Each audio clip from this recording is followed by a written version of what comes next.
What about it, YouTube? Okay, Roosh just did a live stream yesterday, and I'll post it in the description. And what I want people to take from it is this: that there's other people. Roosh is someone who is a single voter issue guy.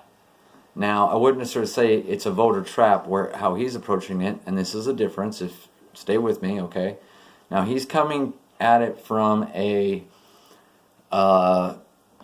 destruction of the family angle, okay? And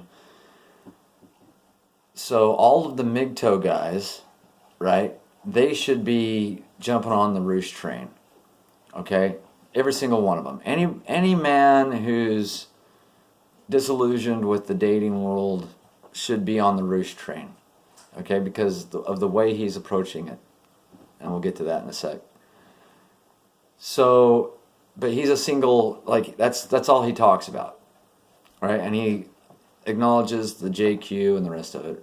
But he's got the right approach because he's talking about love and Jesus.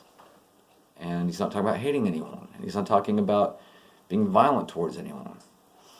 Now, it's a very interesting stream because it exposes that these sluts out there that are bombarding gamer sites and using Snapchat Premium to get what Roosh calls beta bucks, now they're being turned against, and they're turning them in for not paying their taxes.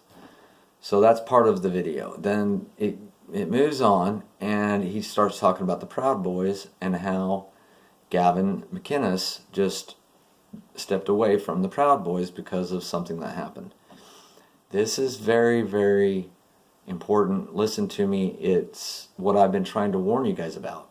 Okay? So, as Roosh explains, Proud Boy starts off as kind of a joke. Then it became more sort of seriously involved. Then it sort of stepped in as a opposition to Antifa.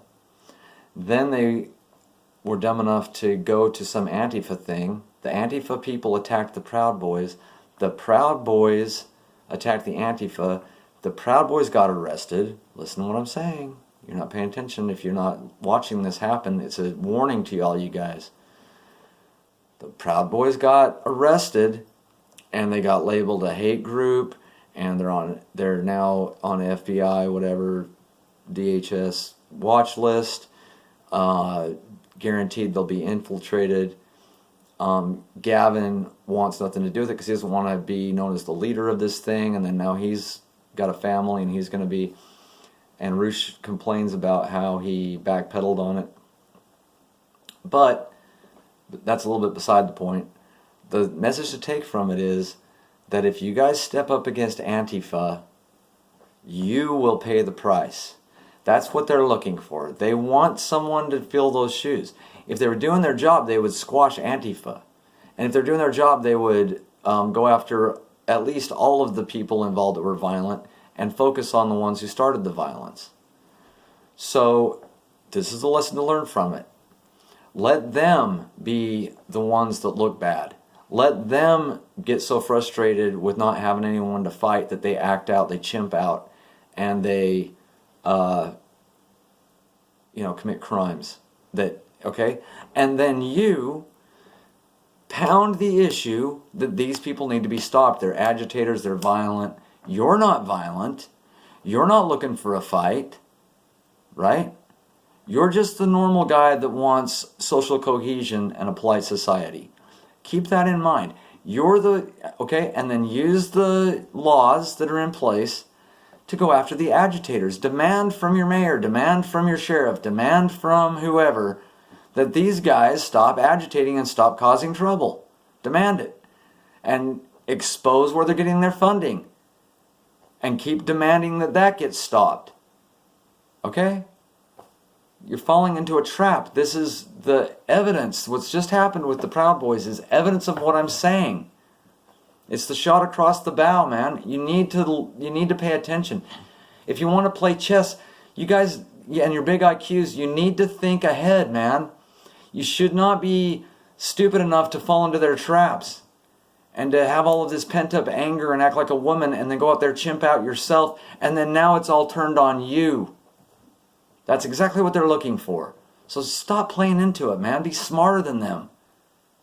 Okay? Also, Roosh, you guys that are so concerned with the quote nogs and they need to get out of town because, you know, rainbows will fly out of our white asses. Dude, Roosh has the right idea on the whole thing. Let's say in this situation that you're talking about, you got rid of all of them, you still have nothing but a landscape of sluts and whores and women that are not capable and put together enough, worthy of being a wife and a mother. And so men, white or whatever, are going to have still nothing to work with. So if you want white kids, you need to make it cool to screw white guys. You need to expose and destroy the people who are causing the division between genders. Okay? And you need to put a limit on the indecency. There needs to be an indecency act that, you know, limits strongly this whole marketplace of and media and everything else that's got these girls wanting to be sluts and worthless. All right? So Roosh has a lot better angle and approach, like what I'm talking about. Your angle and your approach is what I disagree with, you white nationalists. So he has the right angle and approach so that people recognize who the shitty looking one is in the room. He has the right approach so that it's obvious who's causing the trouble. I'll be back.